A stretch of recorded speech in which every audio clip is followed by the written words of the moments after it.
বাবুর বন্ধু, পুরা বাবুর বন্ধু এরা। এই দেখেন বাবুর বন্ধু, এই যে বাবুর বন্ধু, এটা ওই যে দেখ, ওই যে দেখ, এই যে তো দেখতেছে, দেখ দেখ। বাবুর বন্ধু, এটা কার বন্ধু? এরা বাবু, রক বাবুর বন্ধু। পরিবেশটা তোমার কেমন লাগতেছে মামা? অসাধারণ, অসাধারণ এক কথায়। তাই এনে কি গরিব লোক আছে? এখানে গরিব আমরা দুজন, এছাড়া গরিব দেখি না।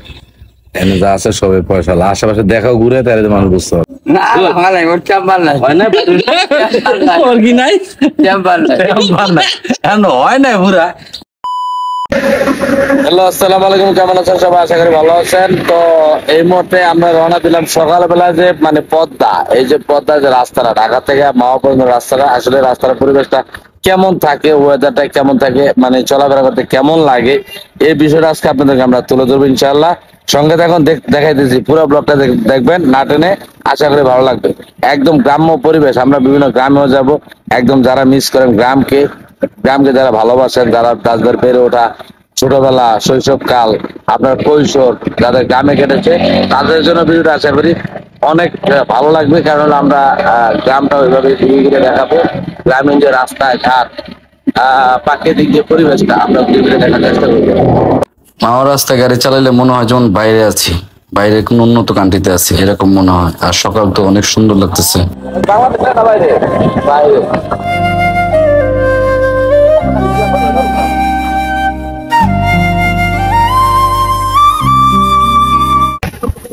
যাচ্ছি, কোথায় যাচ্ছি জানি না, জানি তবে এখন আর বলবো না। সঙ্গে থাকেন, দেখতে পারবেন আসলে।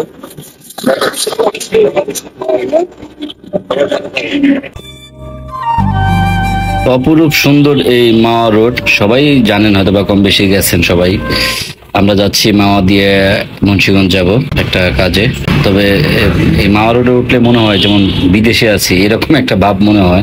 সঙ্গে থাকেন, আরো অনেক কিছু দেখার আছে, দেখতে থাকেন, ভালো লাগবে আশা করি। মাওয়া রোডের এই অপরূপ সৌন্দর্য সবারই খুব ভালো লাগে, আমারও খুব ভালো লাগে, তাই ভাবলাম একটু ভিডিও করি আর আপনাদেরও দেখাই। তবে সবাই সাবধানে গাড়ি চালাবেন। এই রাস্তাটা আসলে যতটা সুন্দর ততটাই ভয়ানক, কারণ খুব দ্রুত গতিতে গাড়ি চলে। সবাই মানে সাধারণত অবলম্বন করে গাড়ি চালাবেন।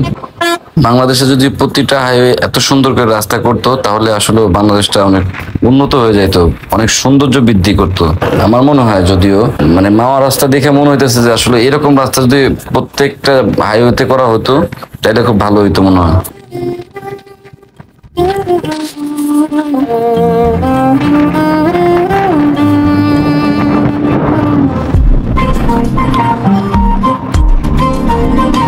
মাওয়া রোড থেকে বেরিয়ে আমরা এখন যাচ্ছি মুন্সিগঞ্জের উদ্দেশ্যে। এটা হলে মাওয়া রোড থেকে নিমতলিতে ঢুকতে হয়। যাচ্ছি আসলে মূলত যাচ্ছি একটা কাজে এখানে।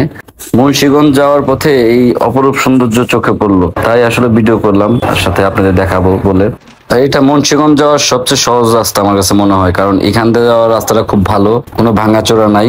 মানে রাস্তাটা এত সুন্দর করে করছে যে আপনি খুব সহজেই যাইতে পারবেন, খুব ভালোভাবে যাইতে পারবেন, রাস্তায় কোনো ভাঙাচোরা নাই। আমি আগে কখনো এই রাস্তাটা যাইনি আর কি, আমি একজনের কাছে জিজ্ঞেস করে যাইতেছিলাম। তবে আমার কাছে খুব ভালো লাগছে এই রাস্তাটা। মুন্সিগঞ্জ, সিরাজদিঘা, টুঙ্গিবাড়ি, খুব সহজেই এই রাস্তাটা যাওয়া যায়, খুব তাড়াতাড়ি।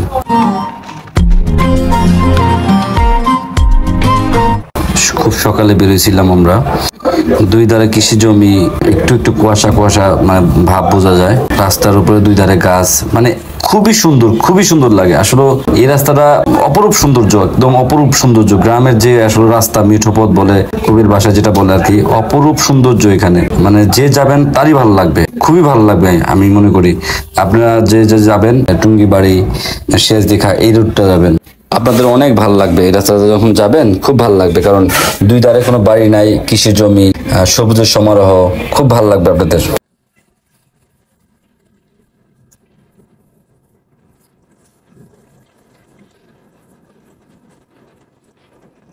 রাস্তার ধারে আবার কৃষ্ণচূড়া গাছ দেখলাম, গাছটা লাল হয়ে আছে।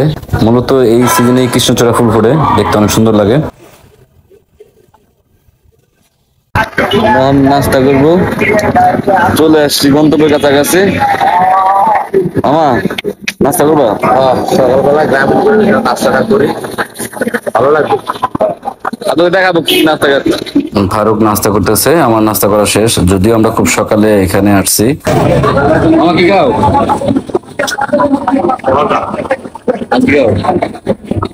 এখন টেস্ট কেমন?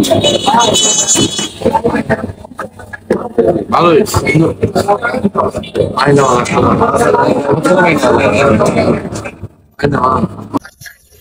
মানে একটা গ্রামে আইছি আর কি, মূলত একটা কাজে। মাওয়া রোড পার হয়ে মুন্সিগঞ্জ একটা গ্রাম। দেখেন আসলে গ্রামে এখন বাজে কটা, এখন বাজে 9:15 বাজে। তো সব লোক আরো না হইলেও মানে ফজরের সময় উঠছে গ্রামে, আর শহরে তো এখনো মানুষ ঘুমাইতেছে। কুয়াশা আছে, দেখেন হালকা হালকা কুয়াশা বোঝা যায়। কি সুন্দর শব্দ, ওই যে পাখির ডাক কু কু করে, ভাল লাগে আসলে। সকালে গ্রামটা খুব সুন্দর লাগে, শান্ত গ্রাম। কৃষক মাঠে কাজ করতেছে, এই ধান কাটতেছে। আর আমার মামা এখানে, ওই যে কথা কয়, মামা কি করো? মামা কইতেছে না কি করে। যাই হোক, হ্যাঁ ভালো লাগবে আশা করি এই ব্লগটা আপনাদের। এখানে যে উদ্দেশ্যে আসছি মূলত, এই উদ্দেশ্যটা একটু পরে আপনাদের দেখাবো, সাথে থাকেন।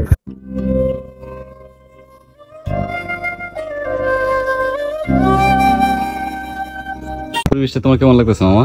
অসাধারণ, অসাধারণ এক কথায়। তাই এনে কি গরিব লোক আছে?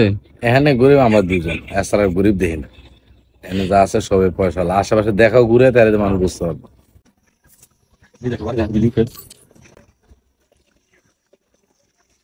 সুন্দর কেন হলো দেখা রে তোমার। আমি গরিব আছি লগে, মূলত যে কারণে আসছি এই দেখেন, এই একটা ছাগলের খামারে আসছি। এটার মধ্যে এইরকম হরেক রকম ছাগল আছে, অনেক রকম ছাগল এখানে। ও মাই গড, কত বড় পাড়া দেখছেন, সাথে একটা বরকিও আছে। যদিও এখন এটা মানে বীজ দিবে পাড়াটা বরকিতে। মূলত পাড়াটা ঘুরতেছে বরকিটার পিছে পিছে, একদম রকবাবুর মতো। রকবাবু যেমন করে আর কি। যাই হোক, রকবাবু এখানে নাই, থাকলে হয়তো অনেক মজা হইতো। ফারুক আছে, ফারুক করতেছে, পরিদর্শন করতেছে, পরিদর্শক।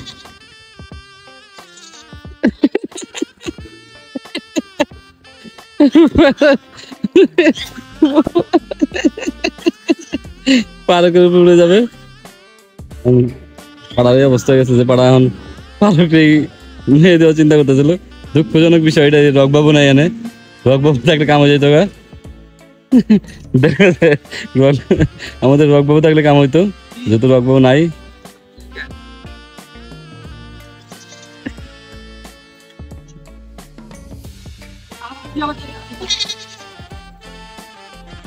দেখা যাক আসলে।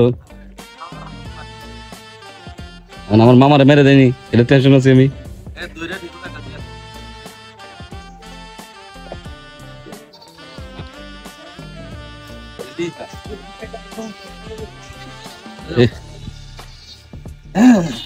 মামা কি দেখলা তুমি? আমি যা দেখলাম, লাস্টে ঘুরে আমি তো একটু সরাইতে হয়েছে, আমার দোকান দিছে। না না না, মানে তোমার উপরে কাটা বিড়াইব। বাবুর বন্ধু, পুরা বাবুর বন্ধু এরা। এই দেখেন বাবুর বন্ধু, এই যে বাবুর বন্ধু, এটা ওই যে দেখ, ওই যে দেখ, এই যে তো দেখতে চাইতেছে, দেখ দেখ। বাবুর বন্ধু। এটা কার বন্ধু? এটা বাবু, রক বাবুর বন্ধু। তো এই যে বান্ধবী, এটার পিছিয়ে পিছিয়ে গেলে দৌড়া। মানে আমি সরাই দিতে চাইছি যে এত অত্যাচার ঠিক হবো না, পরে আমার দাম দিচ্ছে। মানে পুরো রক বাবুর চরিত্র দিতে পারছি। তবে আসল কথা কি, তো বন্ধু রক বাবু এখানে নাই, থাকলে আসলে জোড়া ভালো মিলা যেত গা। ফাইনাল যে খেলাটা ওইটা আমরা দেখাবো, সঙ্গে থাকেন। এটা হচ্ছে পাবেল, এটা নতুন হয়েছে, নতুন নতুন। এই যে এই যে ঘুরে, মানে নতুনই, হ্যাঁ নতুন নতুন হয়েছে আর কি, একটু হালকা খারাপ পাবেল। এই যে এই যে দেখছেন, দেখছেন ভাই,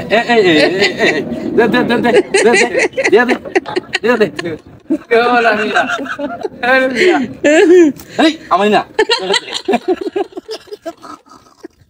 দে দে দে ধরছি ধরছি আর ভাই ওই ভাই ওই যে ভাই জবর খেলা ভাই জবর এই তো এই গুড না ভালো ওর চাম্বার নাই হয় না ওর কি নাই চাম্বার নাই ভালো না এখন হয় না পুরা তবে কথা স্যার কি ঠিক আছে জন বাড়াইলা ট্রেনিং ট্রেনিং বাইরে আইলা না নাই পাবেল খেলাই না পাবেল পাবেল এটা নেওয়ার জন্য প্রস্তুত দেখছো এটা কিন্তু লড়ে না এটা নেওয়ার জন্য প্রস্তুত এই যে পাবেল অক্ষম রক বাবুর ই না বুঝা নাই ছোট রক বাবু হ্যাঁ বুঝা নাই ওটা চেষ্টা করতেছে আস্তে আস্তে লাইনে আসার লাগে এরে বে বে পইয়া কিন্তু বুঝা নাই যেটা মাথায় দিবে বুঝা বুঝা না মানে এটা কুচি এটা খুশি বুঝতে না মাপসের শতানি করে এটা কিন্তু চেষ্টা আছে আচ্ছা, মানে পাবেলের মতো পারুক আর না পারুক ঘুরতে কাদি ভাই এমন করবই যাই হোক বিষয়টা ভালো লাগলো যেহেতু এখানে রক বাবু পাইছি পাবেল পাইছি এই যে, পাবেলের কথা সহ্য করতে পারছ নাই রক বাবু কি করে দিলে ঠিক আছে ভাই সেই নিচে বাচ্চা নিছে না বাচ্চা নিছে এই যে এর পিছার বানাতো মুহে বুঝে না মুহে বুঝে না না বোঝা না বলতে বাইর করে কেমনে এই দেখো এটা তো পিছার নাই রক বাবুর মতো হ্যাঁ হ্যাঁ হুম? এ পাবেল পাবেল এমন ঘুরে আর কি সেরকম বিষয় পাবেল ওই দেখাই বসেছি এই ঘুরে